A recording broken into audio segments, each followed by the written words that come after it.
Okay, so we're back in the shop with this case windrower. As you probably remember, about a year ago, I purchased this. Well, a little over a year ago, I purchased this this header for the case windrower. It's a New Holland. If you didn't know, that Case and New Holland are identical machines, and they all marry up. It's just a little different color paint. And I had problems right out of the box when I got it home. It was a wrapping issue. The hay wouldn't go out the back of it then it would bunch up, and then it would come around and wrap on that auger and just make a general mess. And when we're stopped waiting for it to unwrap, or we're under the machine with a knife cutting the wrap off of that tube, it's just unproductive. It was almost to the point where I'm ready to send this thing down the road and buy a John Deere. I can't afford the Krone Big M as much as I would love to. I know the guys out at Messick's, they would love to send a Krone Big M out here and collect like $337,000 from me. And, well, to be quite honest with you, I would go broke doing that. Unless I got more ground. I mean, if I picked up another 1,000 acres or 2,000 acres, then yeah, the Big M is definitely the mower that I would be purchasing. And I mean, that may very well happen. I know there's some ground that's coming up for rent here, or coming up for acquisition here in the next few months. There's a farmer up the road here that's in really bad shape, and they're just going to be quitting. So I'd have to, jump on that bandwagon and possibly pick up maybe 400 or 500 acres there, which would be nice. And then quite possibly, I swap off at least this case windrower and keep the John Deere and go ahead and buy that Big M, or lease it, or whatever I have to do. But I'm not sure yet. I mean, there's just a lot of ground that is in limbo right now. Guys that have barns full of hay that aren't getting rid of it. But down to brass tacks here anyway. We have got to figure out how to make this mower head, or this header, spit hay out the back. It has been just an uphill battle with it. I mean, I did have some of it alleviated last year, and I did have some complaints from my father, because he's the one that runs this machine most of the time, that when he got into hay that was leaning into him, or laying flat into him, in the direction he was going, it would build on a corner and it would wrap. But he learned how to slow the machine down and deal with it. But this year, the hay is heavier, it's wetter, it's taller, it's thicker, and it is just rank. I mean, there is a lot of material out there, and I'm excited. I mean, that just means that there's more hay, and more hay for me to sell, and in the end, that means that I'm going to make more money off of the acres that I already have. I've put a lot of money out there this year too, and here's my neighbor Frank. He came to borrow a piece of equipment, and because his broke down, and I'm kind enough to let other farmers borrow my stuff as long as it comes back to me in the same condition or better as it left here in. So you're going to see this machine hitting some hay, and there's areas of this field that are heavy and areas of this field that are not so heavy. And I didn't... well, you'll see it. I mean, it worked really well. So with the four of us, there's 3 generations of pandies here in the shop right now working. We got it done, and enjoy the rest.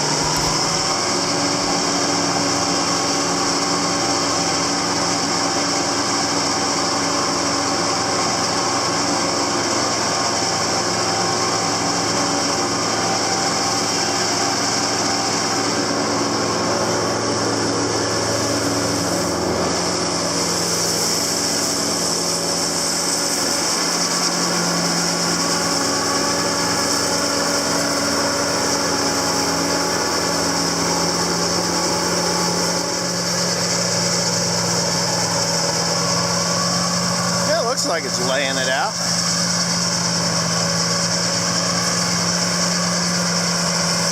This shit is, if you don't believe how tall this stuff is, it's up here. It looks like it's laying it out okay. What happened to Joe? There he comes.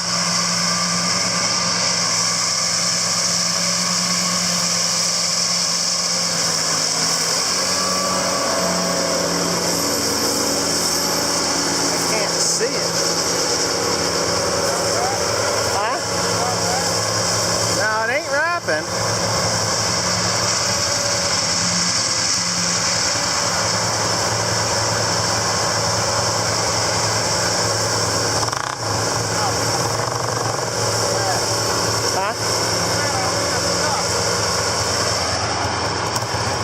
find that out, you may have to go get a tractor.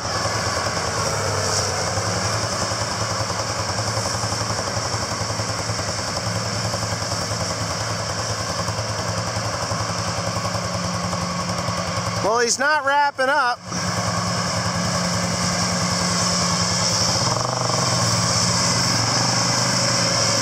So if he ain't wrapping up, that's a good thing. This shit's tall. Pretty thick too.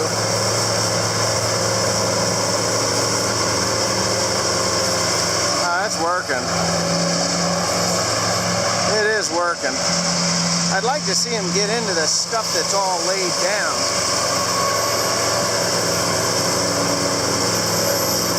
Pretty heavy.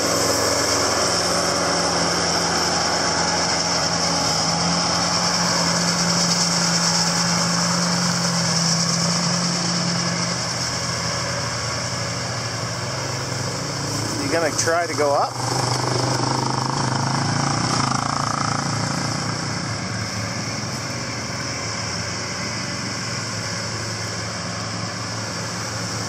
You can see him over there. This is pretty stiff stuff. We got a whole menagerie of different grasses in here. So Timothy is already over here, and he did attempt to mow this, and it plugged it up. It just laid on top of the cutter bar and plugged it up.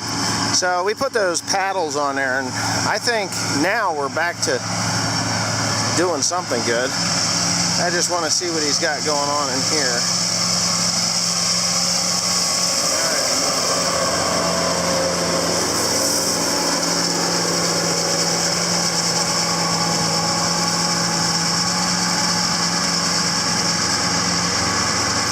I don't see any problems. This isn't particularly heavy. Can you find a golf ball, Tim?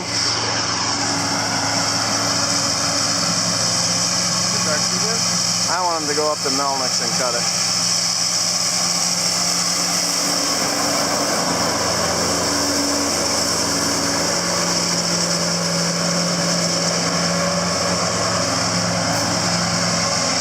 Yeah, this is pretty thin here.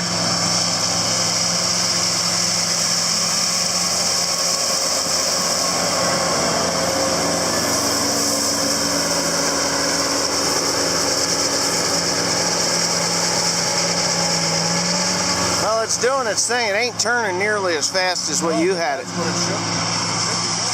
It's doing its job.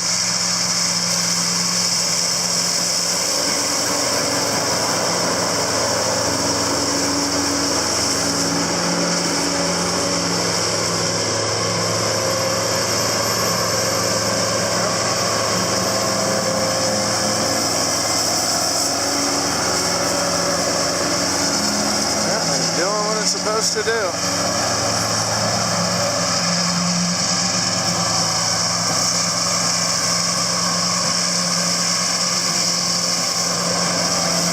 should probably finish the video I started earlier.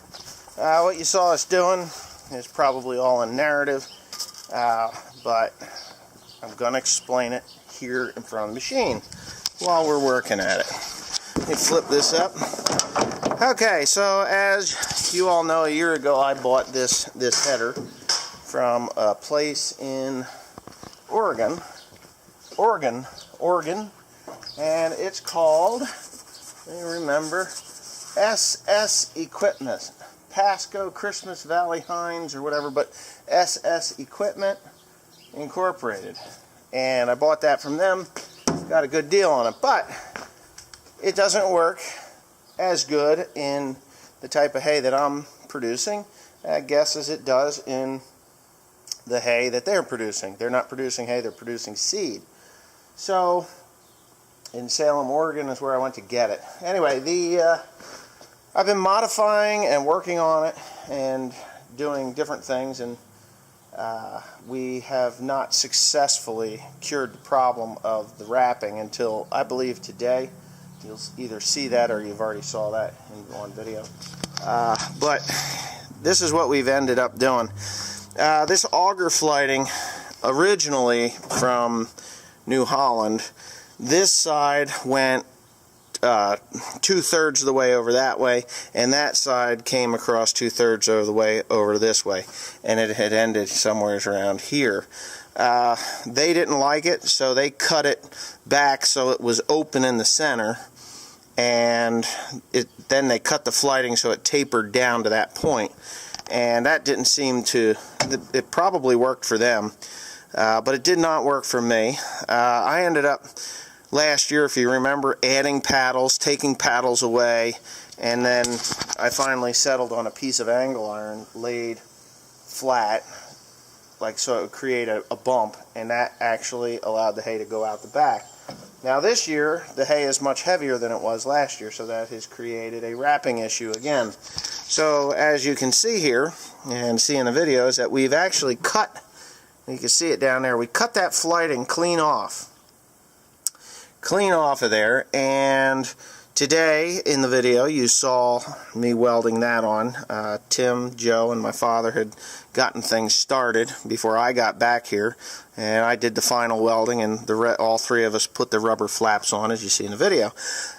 Took it down and tried it out, and we don't have any wrapping issues at all.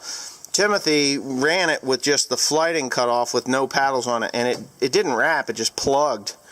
So that's why we all decided that we would put these paddles on here. Now they're 6 feet long, each one. We've offset them equally on both sides. Dad says that the thing actually runs smoother than it ever did, which is a good thing. And tomorrow we're going to find out just how well it works, because we're going to mow hay tomorrow, hopefully. I'm expecting to go mow some hay tomorrow, and hopefully everything goes well. If not, well, fuck, we're back to the drawing board again. So anyway, that's that for that. Enjoy the video, or yeah, please comment, rate, and subscribe if you haven't already.